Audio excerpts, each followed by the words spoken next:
గౌరవనీయులు his grace Shri Madhu Pandit Dasa గారు, గౌరవనీయులు ex chief justice former chief justice of India Shri Ramana గారు, ఇస్ గ్రేస్ సత్య గౌర చంద్రదాస్ గారు, ఇస్ గ్రేస్ వంశీధర్ దాస్ గారు, సహచార మంత్రివర్గ సభ్యులు పి నారాయణ గారు, శ్రీమతి సబిత గారు, గౌరవ పార్లమెంట్ సభ్యులు కృష్ణదేవరాయలు గారు, ఈరోజు ఈ కార్యక్రమానికి ఇచ్చేసినటువంటి డివోటీస్ అందరికీ, అదే మరి ఈ కార్యక్రమానికి సహకరిస్తున్న డోనర్స్ అందరికీ పేరు పేరున మనస్ఫూర్తిగా నమస్కారాలు, అభినందనలు, శుభాభినందనలు.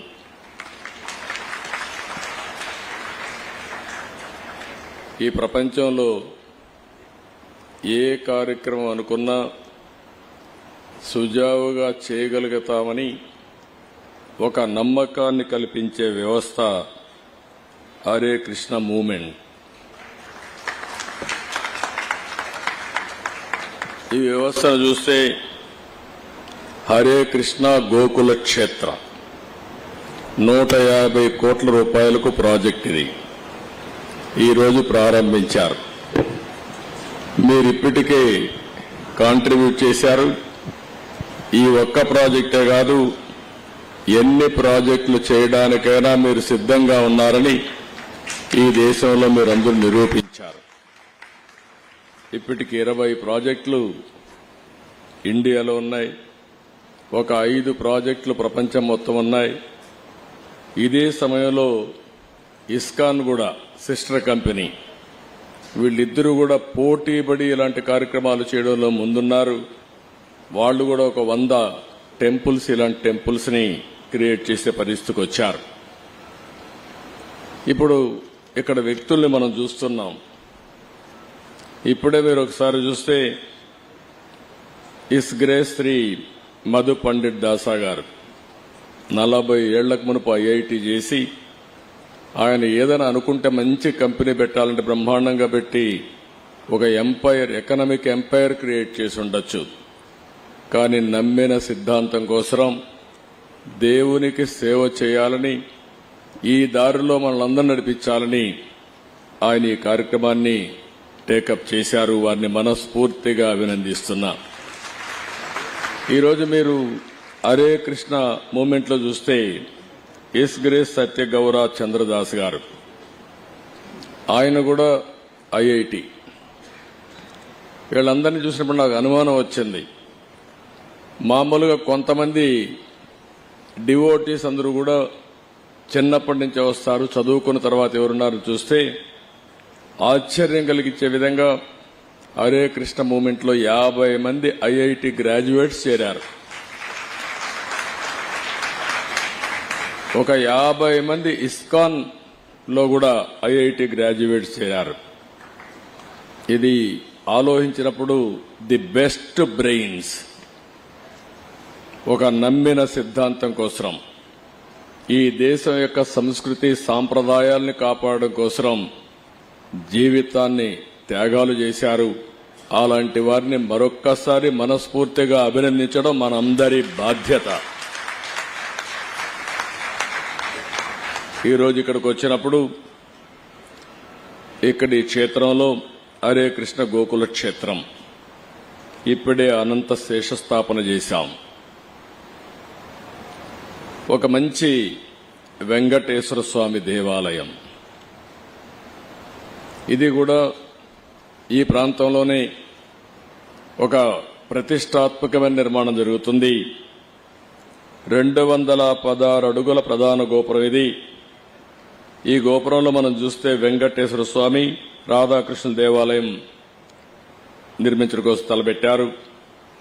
150 కోట్ల రూపాయల వ్యయంతో ఈ దేవాలయాన్ని నిర్మాణం చేయబోతున్నారు.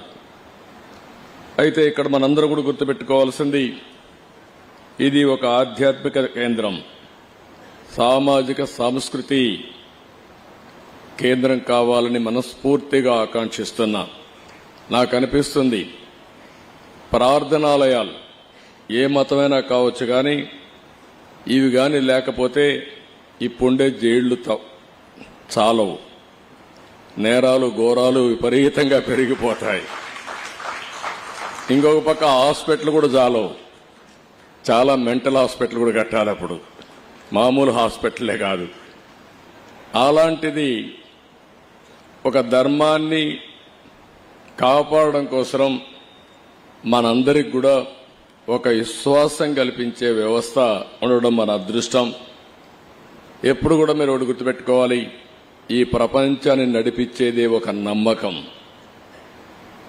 చాలా మంది సైంటిస్టులు ఉన్నారు, చాలా మంది డాక్టర్లు ఉన్నారు, చాలా మంది పారిశ్రామికవేత్తలు ఉన్నారు, చాలా మంది